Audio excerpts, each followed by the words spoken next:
who are taking the class have either worked on Broadway or have the dream to be on Broadway. And I'm just curious for the both of you, what does Broadway mean to you? Oh, my Once you life. Yeah, my life. Uh, I love theater. I love doing TV. I love doing movies. But there's something about a theater.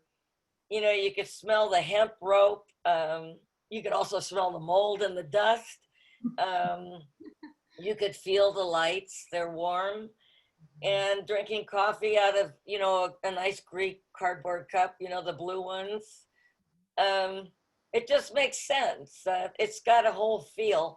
Plus, it's something that someone said, it's an illusion that cannot be duplicated unless it's live theater.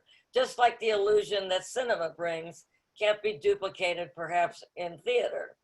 So it's this illusion that's in a little box that you create a world out of. And there are no rules.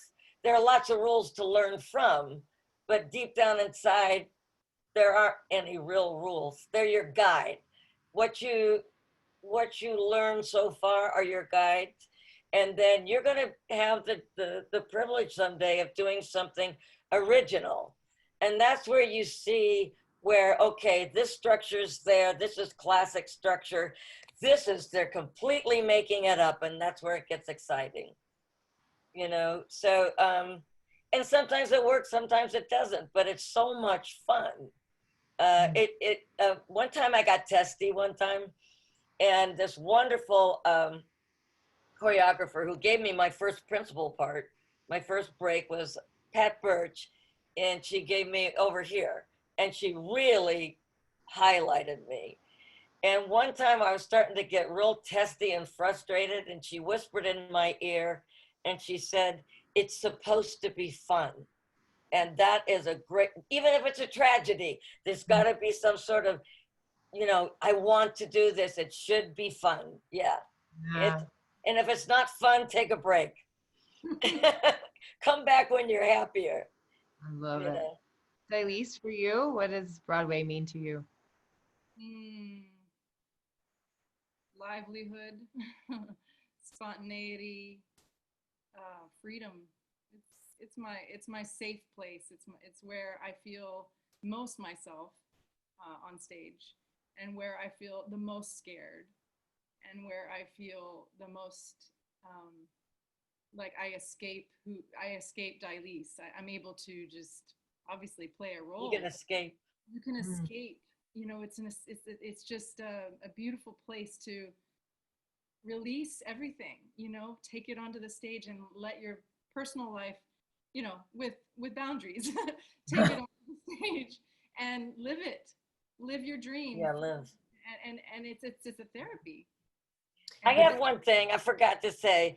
Broadway means no net, no take two, no net, nothing. Whatever happens, happens.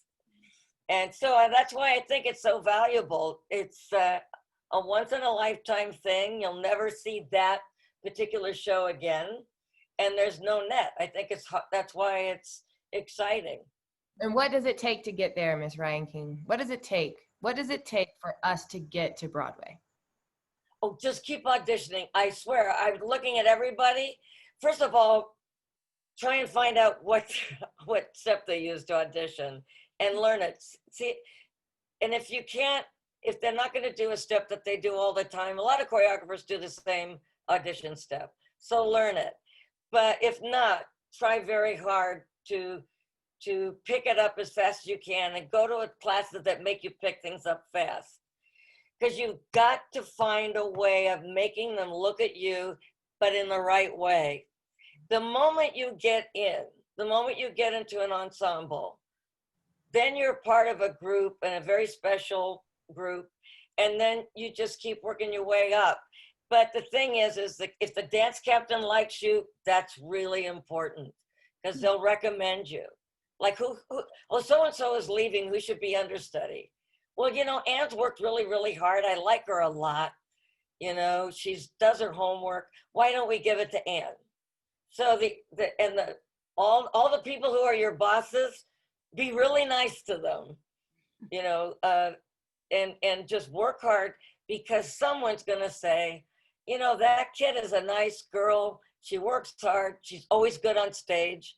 I've heard her sing, you know, because you sing backstage. I said, why don't we give her a chance? I mean, my first actual role that I had was understudying Catherine in Pippin, because, you know, I would just do everything 6 times as opposed to 2. You know, it's always the person that's never takes a 5 and they're practicing, you know, that you notice them, and your heart goes out to them. Rochelle Rack, do you know who she is? Yeah, we know. Yes, she's a great example. Yeah. Never rested. And I said, you know, she's going to get that step, and she did. And now she's going to get that step better than that girl, and she did. And I just said, you know, the moment I have an opportunity to bring Rochelle in, I'm going to. And she had personality, and she was fun. She's a great example of never stop dancing, because it builds up respect. And you're also building up trust. It's sort of like, I know I can bring Rochelle in because I've seen her do the show about 50 times more than anybody else. So I trust her. I know she can do the show. So yeah, things like that, they don't seem important, but they are. They're probably more important than anything. Someone who wants to work and wants to be good gets noticed all the time.